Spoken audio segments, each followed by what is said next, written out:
जब 90 के दशक की फीमेल सुपरस्टार का नाम लिया जाता है तो खुद ब खुद माधुरी दीक्षित का नाम दिमाग में आ जाता है। उस दौर में स्क्रीन पर उनकी प्रेजेंस एक अलग ही जादू बिखेरती थी।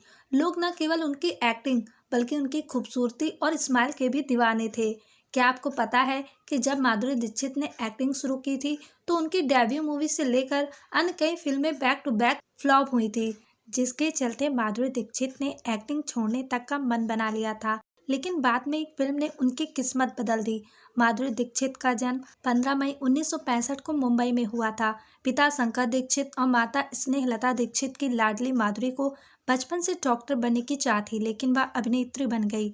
माधुरी दीक्षित ने भारतीय हिंदी फिल्मों में से एक ऐसा मुकाम तय किया है जिसे आज की अभिनेत्रियां अपने लिए आदर्श मानती हैं। 80 और 90 के दशक में इन्होंने स्वयं को हिंदी सिनेमा में एक प्रमुख अभिनेत्री तथा सुप्रसिद्ध नृत्यांगना के रूप में स्थापित किया। उनके लाजवाब नृत्य और स्वाभाविक अभिनय का ऐसा जादू था, माधुरी पूरे देश की धड़कन बन गई। पढ़ाई। माधुरी ने अपनी शुरुआती पढ़ाई डिवाइन चाइल्ड हाई स्कूल से संपूर्ण की है। उसके बाद माधुरी दीक्षित ने मुंबई यूनिवर्सिटी से स्नातक की शिक्षा पूरी की। 1984 में किया डेब्यू। माधुरी दीक्षित ने साल 1984 में अबोध फिल्म से अपना डेब्यू किया था। इस फिल्म में उनके अपोजिट एक बंगाली एक्टर थे। यह फिल्म कॉमर्शियली हिट नहीं हो पाई। हालांकि क्रिटिक्स ने माधुरी दीक्षित की एक्टिंग को सराहा था, लेकिन फिर भी वह कामयाबी का स्वाद नहीं चख पाई। बैक टू बैक फ्लॉप हुई फिल्में। माधुरी दीक्षित के करियर की शुरुआत बहुत अच्छी नहीं रही। जहां अबोध फिल्म में वह गौरी के किरदार में कामयाबी हासिल नहीं कर पाई, वहीं इसके बाद भी उनकी बैक टू बैक फिल्में फ्लॉप होती चली गई। उन्होंने इस फिल्म के बाद आवारा बाप, स्वाति, हिफाजत, उत्तर दक्षिण और खतरों के खिलाड़ी जैसी कई फिल्मों में काम किया, लेकिन एक भी फिल्म अपना जादू नहीं बिखेर पाई, जिससे माधुरी दीक्षित को काफी निराशा हुई। एक्टिंग छोड़ने का बना लिया मन।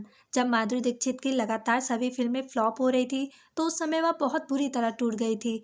बैक टू बैक 7 फिल्में फ्लॉप होने के बाद माधुरी दीक्षित को यह लगने लगा था कि शायद वह एक्टिंग के लिए बनी ही नहीं है। ऐसे में उन्होंने एक्टिंग फील्ड को छोड़ने तक का मन बना लिया था, लेकिन उस बुरे दौर में उनकी माँ ही उनकी हिम्मत बनी और उन्होंने माधुरी के भीतर दोबारा विश्वास जगाया, जिसके बाद उन्होंने अपने अगले प्रोजेक्ट को साइन किया। माधुरी दीक्षित ने पहली बार सफलता का स्वाद तब चखा जब उनकी जोड़ी अनिल कपूर के साथ बनी। दरअसल साल 1988 में माधुरी दीक्षित और अनिल कपूर ने फिल्म तेजाब में काम किया था। यह फिल्म सफल रही और साथ ही साथ इस फिल्म से माधुरी दीक्षित की किस्मत भी चमक उठी। फिल्म में उनके गाने 1, 2, 3 को काफी पसंद किया गया।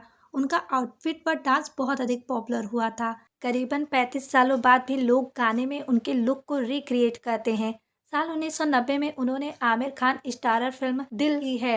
हर फिल्म की तरह उनकी यह फिल्म भी सुपर हिट साबित हुई। इस फिल्म में उन्होंने एक अमीर लड़के की भूमिका निभाई थी जिसे एक गरीब लड़के से प्यार हो जाता है। उनके करियर की सबसे बड़ी सफलता तब मिली जब उन्होंने हम आपके हैं कौन फिल्म की। इस फिल्म में उन्होंने निशा की भूमिका अदा की थी।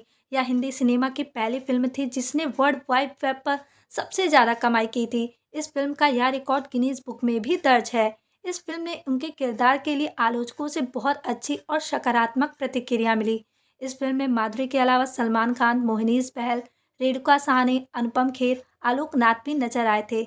इस फिल्म की कमाई का रिकॉर्ड 7 सालों तक कोई भी फिल्म नहीं तोड़ पाई। इस फिल्म के बाद तो माधुरी दीक्षित हिंदी सिनेमा की सबसे सफल अभिनेत्रियों में शुमार हो चुकी थी। उसके बाद उन्होंने कई और फिल्मों में अपने बेहतरीन प्रदर्शन से दर्शकों को मनोरंजित किया। इसके बाद तो उन्होंने बॉक्स ऑफिस पर कई सफलताओं के पैमाने बनाए। शादी के बाद माधुरी फिल्मों से लंबी दूरी बनाकर विदेश में जाकर बस गई। साल 2006 में वापस आकर उन्होंने फिल्म आजा नचले से हिंदी सिनेमा में अपनी वापसी की। हालांकि इस फिल्म ने बॉक्स ऑफिस पर कुछ अच्छा बिजनेस तो नहीं किया, लेकिन माधुरी के अभिनय को आलोचकों ने खूब सराहा। TV career.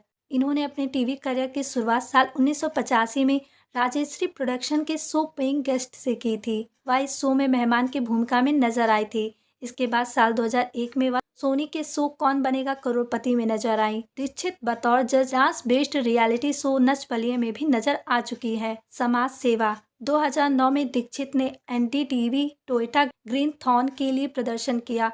पर्यावरण को बचाने और पर्यावरण के मुद्दों के बारे में जागरूकता पैदा करने के लिए भारत का पहला राष्ट्रव्यापी अभियान बना। 3 फरवरी 2011 को दीक्षित ने त्र्यंबकेश्वर के एक आश्रम में किसानों के 75 अनाथालय के बच्चों के साथ एक शाम बिताई और 2 बच्चों के जन्मदिन में भाग लिया।